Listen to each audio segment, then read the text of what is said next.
Shalom, shalom, corps du Christ. J'espère que vous allez bien et que Dieu n'a pas arrêté de faire couler ses grâces dans votre vie. Je suis très heureux de vous revoir dans nos sessions de formation. Et si je peux dire quelque chose, c'est que ma prière, c'est que Dieu puisse encore te parler ce soir, te parler ce matin, te parler à cet après-midi, afin que par la connaissance que tu vas recevoir, que tu puisses grandir dans ta marche chrétienne, que ta relation avec le Saint-Esprit puisse croître et que ta vie demeure en Jésus-Christ. En tout cas, vous m'avez énormément manqué. Vous allez remarquer même sur notre chaîne YouTube, c'est que après les formations, il y a eu quand même quelques activités qui sont venues s'opposer aux formations. Et donc du coup, nous étions là en train de travailler en tellement de choses que nous n'avons pas pu continuer notre formation sur les dons spirituels. Mais aujourd'hui, nous sommes là pour terminer avec la deuxième partie. Et donc du coup, comme vous le savez, notre texte de base sur les dons spirituels se retrouve dans 1 Corinthiens 12, du verset 1 au verset 11. Et nous avons déjà eu à donner des informations primordiales. Je vous demande en tout cas, afin de me faciliter aussi la tâche, de pouvoir aller suivre les formations d'avant. Nous avons eu à parler de l'introduction aux dons spirituels. Nous avons aussi eu à parler des dons vocaux, précisément le don de la prophétie, le don de l'interprétation de langue, ainsi que le don de parler en langue. Et j'ai reçu tellement de questions sur le don du parler en langue, précisément parce que c'est un don que j'avais jugé être spécifique, parce que en ce don, on retrouve une grâce qui est identique, mais qui est hors des dons, que nous avons même appelé les signes de la plénitude du Saint-Esprit, qui a mené le parler en langue aussi. J'ai reçu tellement de questions et je pense que pour ceux qui m'ont suivi avec beaucoup d'attention, ont pu comprendre toutes les profondeurs du signe du parler en langue, ainsi que du don du parler en langue.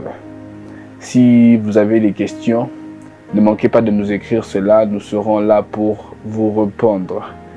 Et donc aujourd'hui, nous sommes là afin de parler des dons de révélation.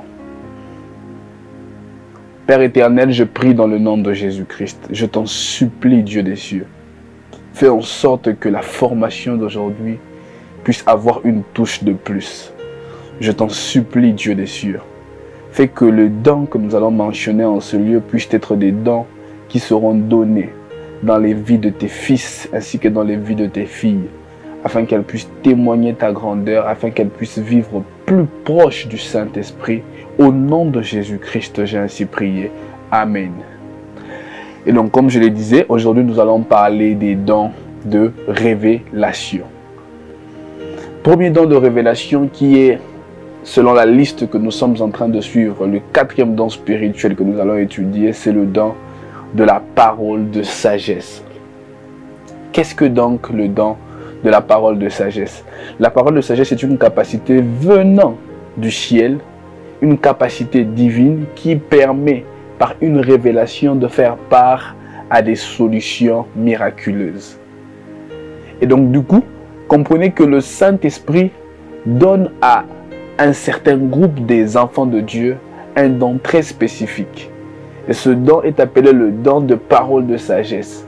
Et au travers des vies des personnes qui sont remplies du don de parole de sagesse, l'on retrouve tellement de situations qui sont décantées.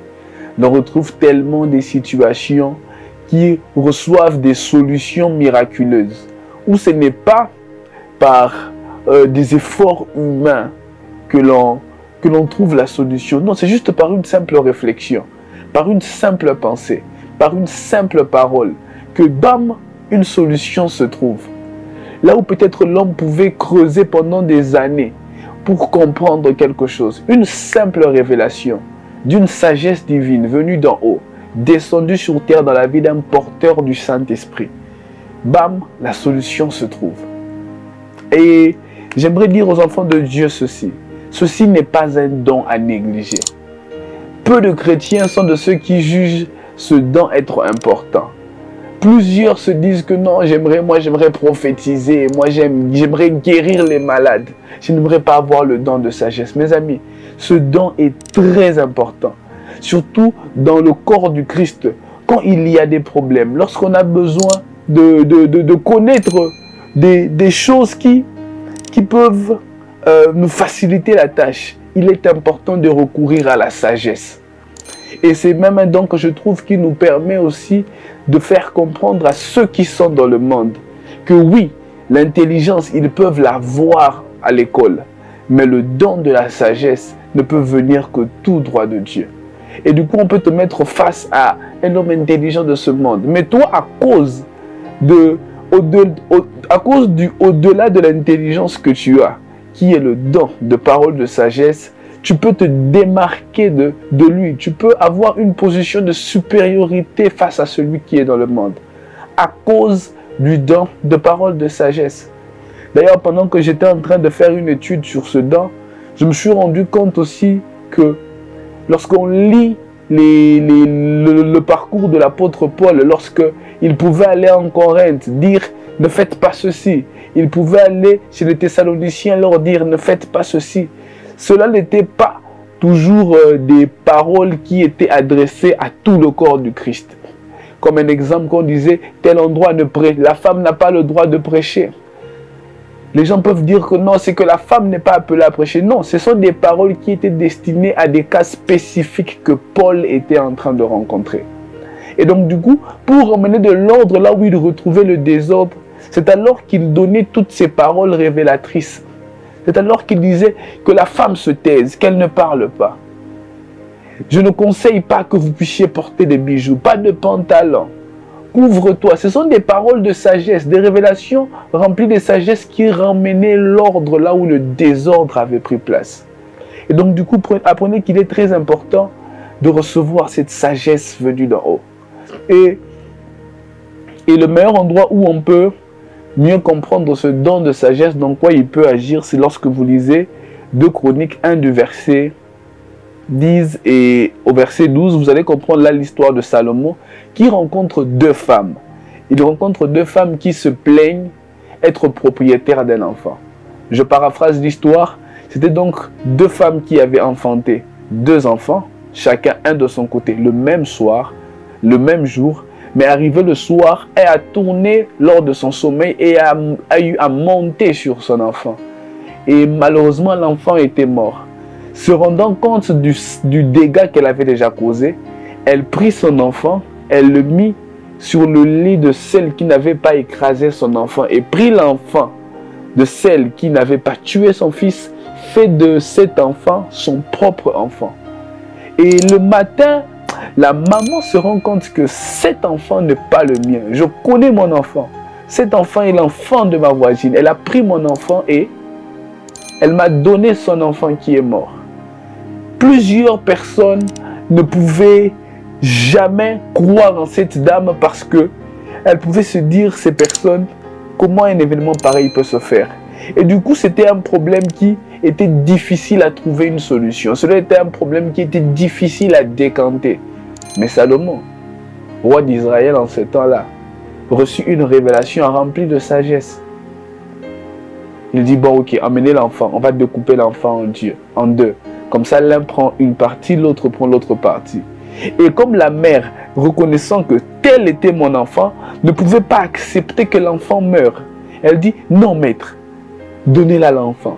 Et par cette révélation remplie de sagesse, Salomon a pu comprendre que non. Voilà, le propriétaire de l'enfant, c'est telle dame. Parce qu'elle ne veut pas que l'enfant meure. Elle accepte que l'enfant vive loin de lui, mais que l'enfant puisse quand même vivre.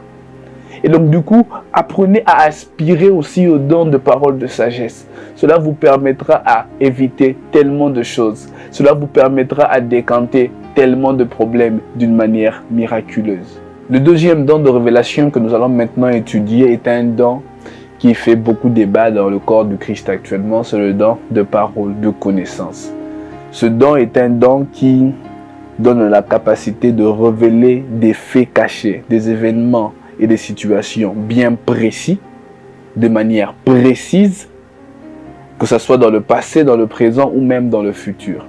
Et donc du coup, la parole de connaissance est un don qui fait de certains humains apparemment de Dieu.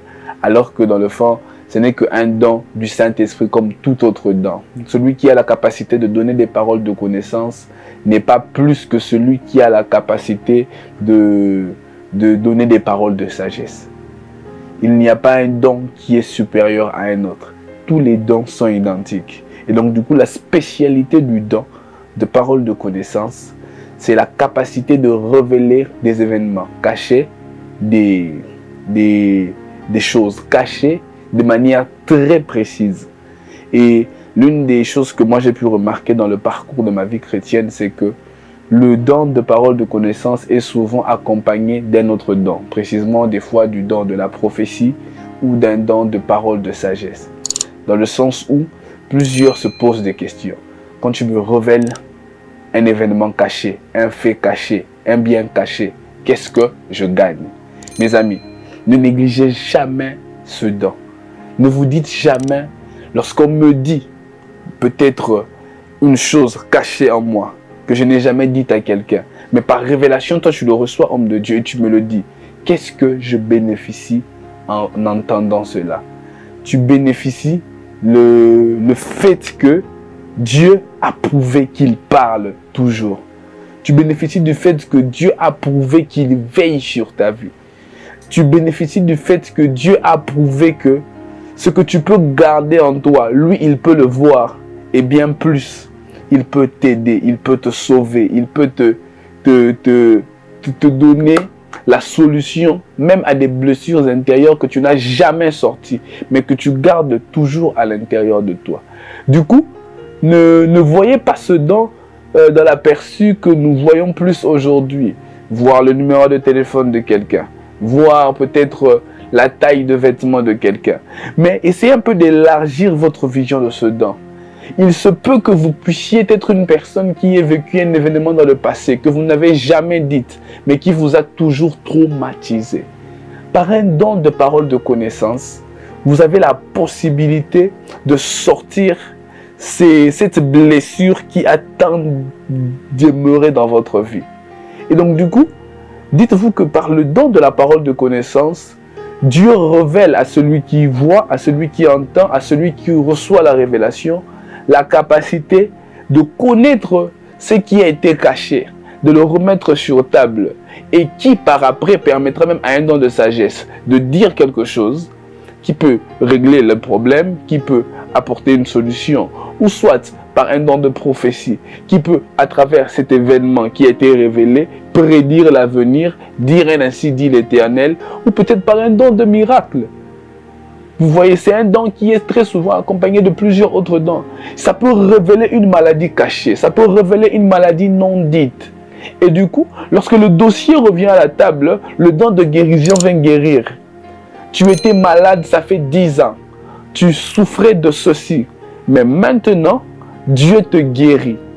Le don de la parole de connaissance a agi, accompagné d'un don de miracle, accompagné d'un don de guérison. Et donc du coup, ce don est un don très bénéfique pour les enfants de Dieu.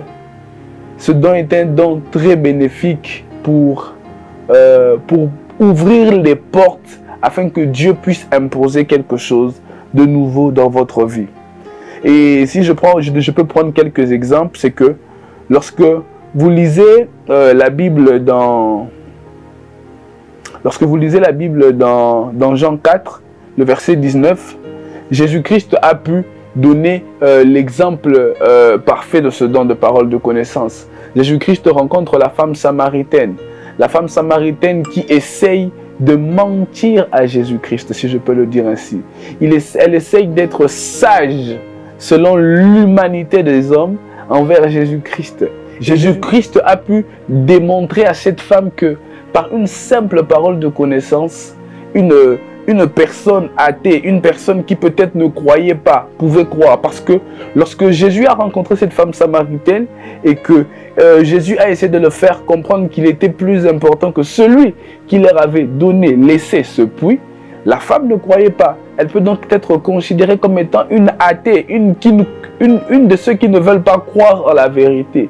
Mais par une parole de connaissance, cette fille part après.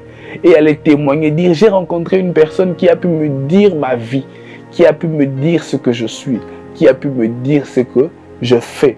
Et donc du coup, par la manifestation du don de parole de connaissance, on peut se rendre compte que là, une vie a été sauvée. Tellement qu'elle cachait ce qu'elle vivait. Elle se disait que personne ne pouvait connaître ce que je vivais. Mais par le don, la manifestation du don de parole de connaissance, on peut la rencontrer que cette femme a décidé de changer de vie. Parce qu'elle s'était certainement dit que Dieu me connaît. Et donc, si je dois prendre un autre exemple, c'est que quand vous lisez dans Luc 6, du verset 7 au verset 8, la Bible dit, les scribes et les pharisiens observaient Jésus pour voir ce qu'il ferait une guérison, s'il ferait une guérison au jour du sabbat.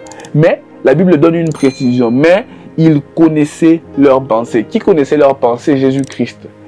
Donc, ils étaient là pour piéger Jésus, les pharisiens, les scribes. Ils sont venus pour piéger Jésus-Christ. Ils l'observaient de loin pour savoir, pour attendre que Jésus puisse commettre la faute afin de les juger.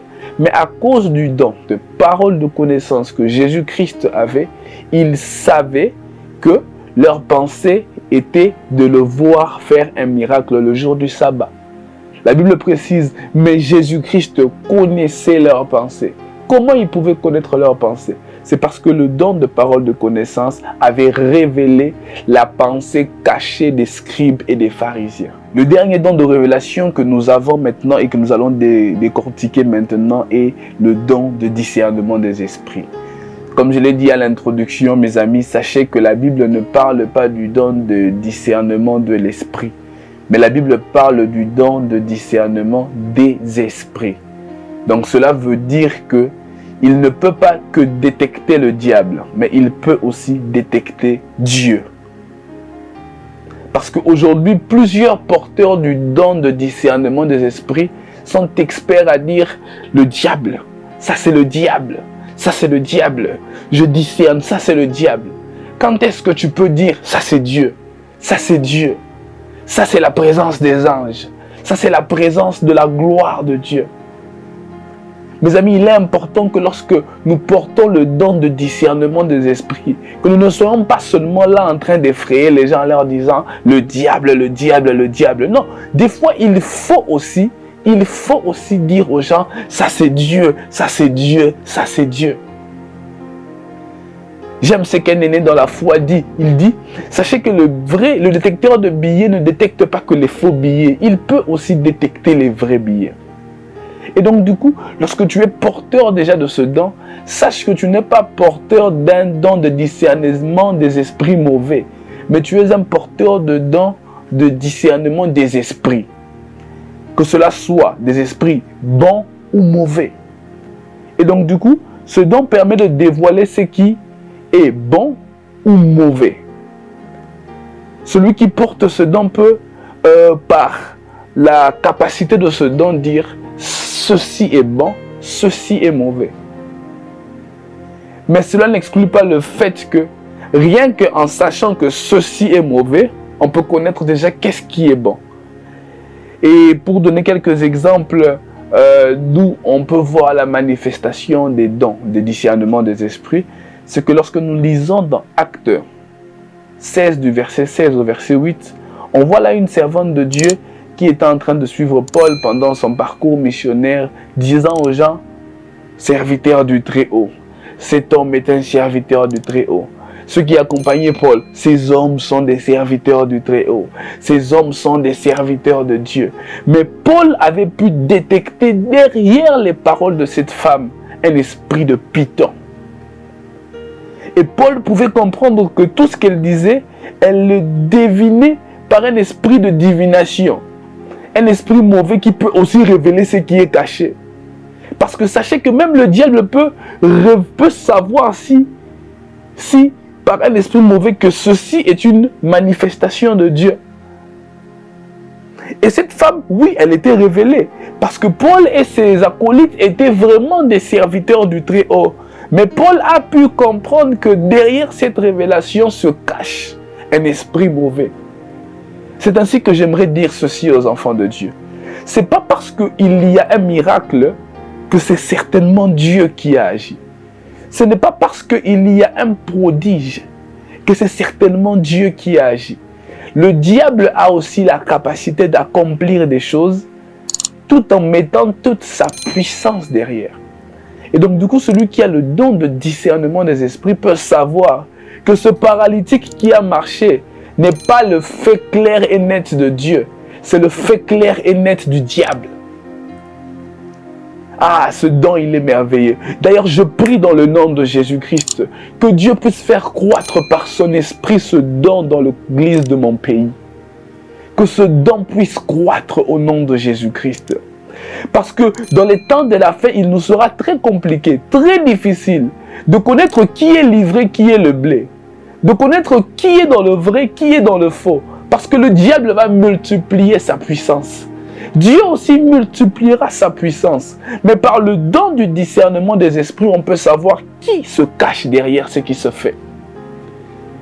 Et du coup, je donnerai un petit signe qui peut vous aider à connaître lorsque vous n'avez pas ce don. Mais à savoir quand même comment discerner ce qui se fait actuellement. C'est que lorsque tu vois une manifestation dite divine, mais qui ne touche pas le cœur, qui ne rend pas gloire à Dieu, qui ne fait pas fondre en larmes, faites attention, il est fort probable que le diable se cache derrière.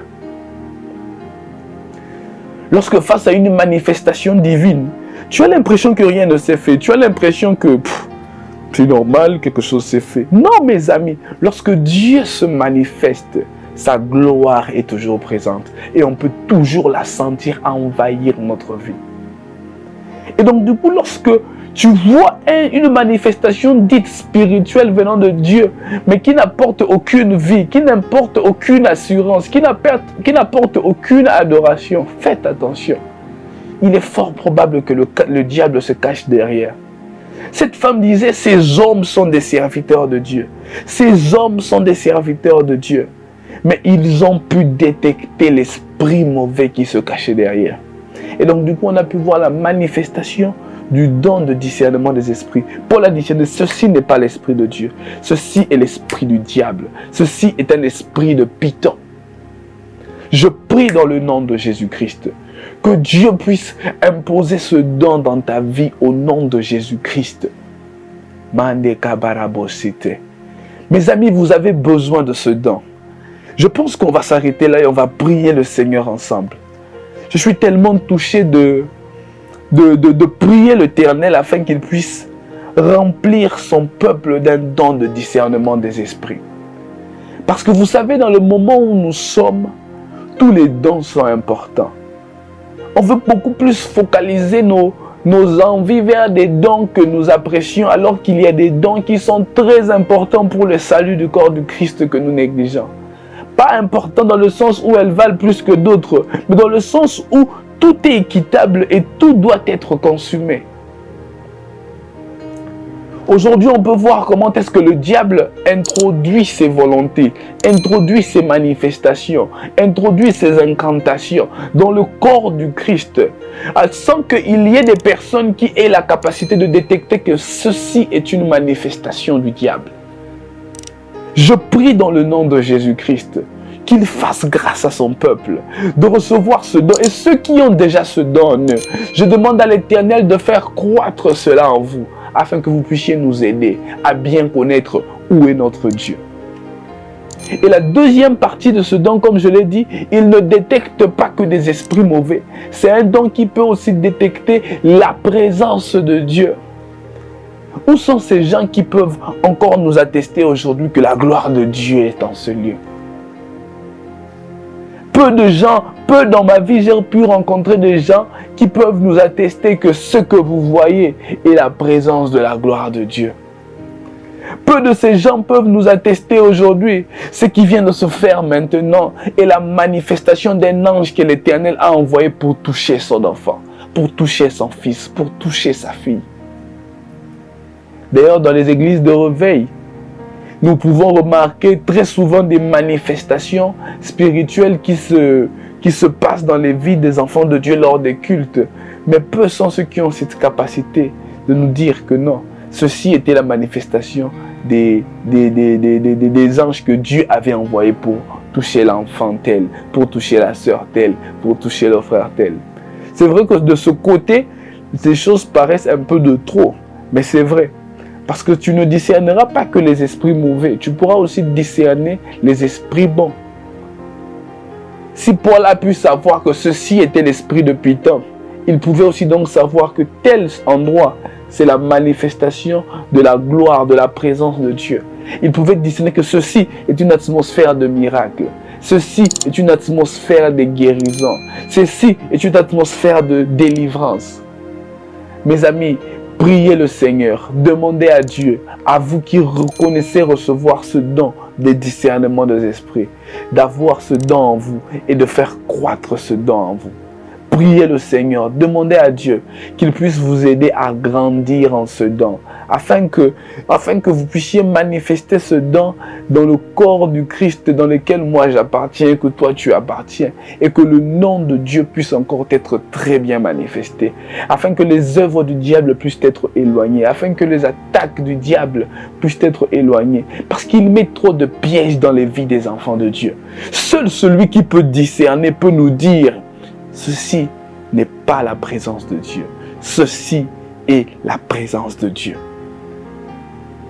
Père éternel, je prie au nom de Jésus-Christ que celui qui a entendu ce message puisse grandir dans son don.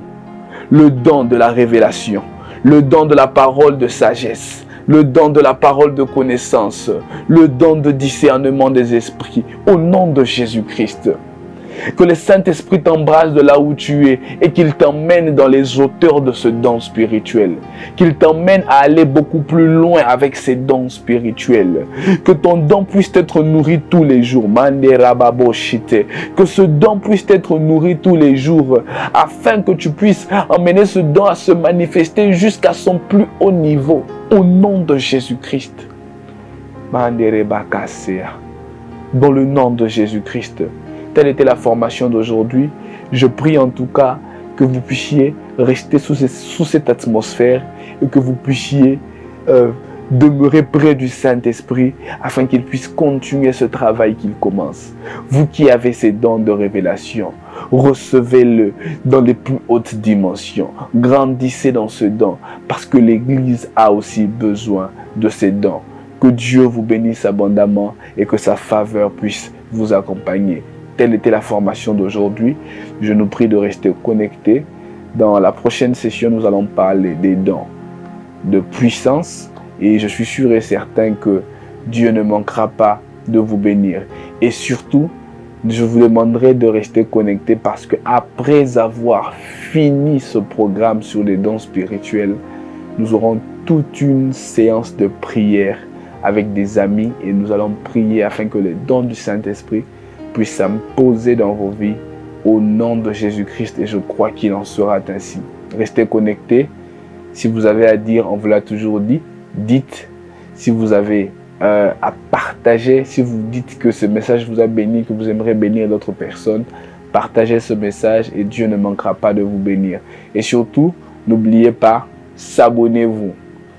Plus on fait grandir l'audience, plus la parole prêchée va de lieu en lieu. Que la paix du Seigneur soit avec vous. Ciao, ciao. L'œuvre que nous bâtissons est une œuvre qui n'est pas facile. C'est une œuvre qui demande beaucoup de sacrifices. Et donc du coup, nous ne cesserons jamais d'ouvrir les portes à toutes les personnes qui seront prêtes et disponibles de pouvoir nous accompagner dans tout ce que nous faisons. Et donc du coup, si vous souhaitez devenir partenaire de cette plateforme qui est Christ pour les nations entières, nous vous demandons de nous contacter par notre compte WhatsApp. Le numéro va juste apparaître ici. Et je suis sûr que votre contribution sera quelque chose de très bénéfique pour l'évangile de notre Seigneur. Je pense qu'il sera beaucoup plus facile pour nous d'atteindre plus de gens avec plus de partenaires. Et donc du coup, nous vous invitons et nous vous souhaitons le bienvenu dans cette grande œuvre que Dieu nous a donnée. Que Dieu vous bénisse abondamment.